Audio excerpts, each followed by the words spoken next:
আজকের দিনটি শুরু হয়েছিল একদম সাধারণভাবে।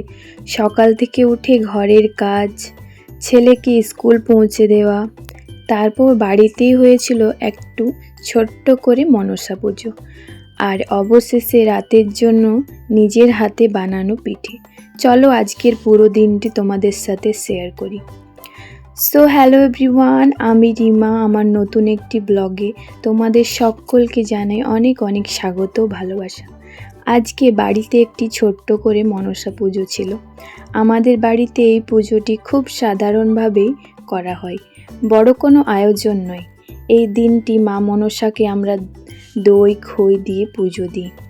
আর এই পুজোর দিন আমাদের একটি বিশেষ নিয়ম আছে।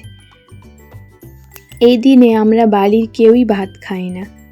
ভাতের বদলে থাকে অন্যরকম কিছু খাবার, যেমন লুচি, ঘুগনি, দই, খই, দুধ, চিড়ে, এইসব খাবার থাকে।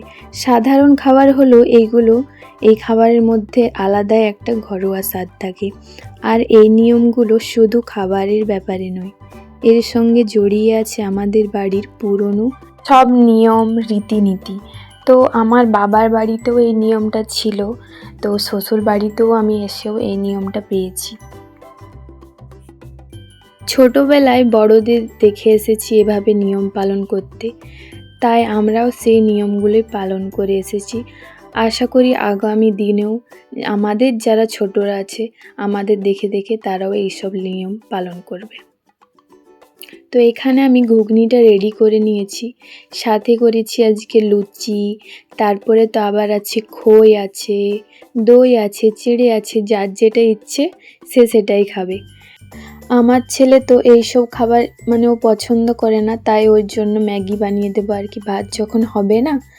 তো তারপরে দেখো এখানে পুরোহিত মশাই চলে এসেছে পুজো করাতে।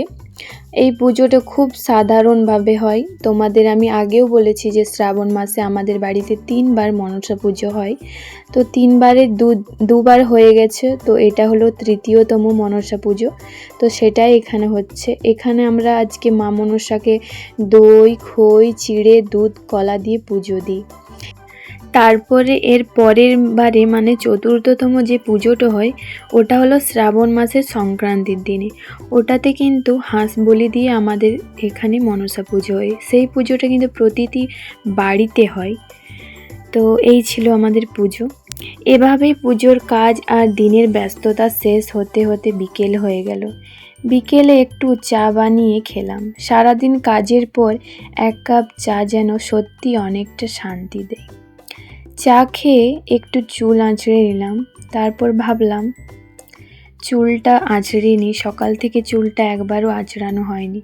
সেই যে স্নান করেছি, অমনি এত কাজের ব্যস্ততাতে চুল আঁচড়াবার টাইম পাইনি। অমনি করে চুলটাকে ক্লিপ দিয়ে একটা গুটিয়ে রেখেছিলাম। এই কাজের ব্যস্ততায় সত্যি নিজের শরীরের যত্ন আর আমার নেওয়া হয় না। চুলটাকে গুটিয়ে গুটিয়ে এই জন্য প্রচুর পরিমাণে চুল উঠছে আমার। চুলটাকে যদি সুন্দরভাবে যত্ন নিই তো নিশ্চয়ই চুলটা এত উঠবে না। এখন যতটা চুল উঠছে একদম পাতলা হয়ে গেছে। তারপর ভাবলাম সারাদিন তো ঘরের কাজের মধ্যেই কেটে গেল, একটু ছাদে গিয়ে দাঁড়ানো যাক। তাই কিছুক্ষণ ছাদে গেলাম। বিকেলের এই সময়টা আমার বেশ ভালো লাগে। একটু খোলা আকাশ, একটু বাতাস আর নিজের সঙ্গে কিছুটা সময়। সারাদিনের ব্যস্ততার মাঝে এমন একটা ছোট্ট বিরতিও কিন্তু অনেক দরকার। দেখো প্রকৃতির এই সৌন্দর্য তোমরাকে তো আগেও দেখিয়েছিলাম যে আমাদের বাড়ির পাশে দুপাশে পাহাড় আছে। তো তোমরা গেস করে বলো যে আমার বাড়িটা কোথায়। এই দেখো দুপাশে পাহাড়। এই সত্যি পাহাড়ের দিকে তাকালে আমার যেমন আলাদা একটা শান্তি মনে হয়। সত্যি পাহাড় কিন্তু শান্তির প্রতীক। কিন্তু আজকের দিনের কাজ এখানেই শেষ নয়, কারণ আমাদের বাড়িতে নিয়ম অনুযায়ী রাতে পিঠে খেতে হয়। এই জন্য আগের দিনের রাত্রে চাল ভিজিয়ে রেখেছিলাম, সেটা এখানে বেটে নিচ্ছি। চালটাকে ভালোভাবে বেটে নিচ্ছি, বেশি চাল দেইনি ভিজতে, কেন অত পিঠা কে খাবে, তাই জন্য তারপর একটা একটা করে পিঠে বানিয়ে নেব। এই দেখো চালটা আমার বাটা হয়ে গেল। এরপর আমি পিঠে বানাতে শুরু করে দিলাম। আর আজকের পিঠেটাও ছিল আমাদের সবাইয়ের পরিচিত পিঠে, ছিলকা পিঠে। পিঠে বানাতে বানাতে মনে হচ্ছিল সকাল থেকে কত কাজই না করলাম। কাপড় কাচা, বাসন ধোয়া, উঠান ঝাড়, ছেলেকে স্কুল পৌঁছে দেওয়া, পূজার কাজ, তারপর বিকেলে একটু নিজের জন্য সময়, আর এখন রাতের খাবারের প্রস্তুতি। একজন হাউসওয়াইফের জীবনটা মনে হয় এমনি হয়। এইভাবেই আজকের দিনটা কেটে গেল। তোমাদের বাড়িতেও কি মনসা পুজো হয়? যদি হয় তো কি কি নিয়ম পালন করা হয় আমাকে কমেন্টে অবশ্যই জানিও। আর কি বলবো, বিশেষ কিছু বুঝতে পারছি না। তো আজকের আমার এই ছোট্ট দিনের গল্পটা যদি তোমাদের ভালো লাগলো তো কমেন্টে অবশ্যই জানিও কেমন লাগলো। যদি ভালো লেগে থাকে তো অবশ্যই একটা লাইক শেয়ার করে দিও। তোমাদের কার কার ছিলকা পিঠে খেতে ভালো লাগে আমাকে এটাও কিন্তু কমেন্টে জানিও।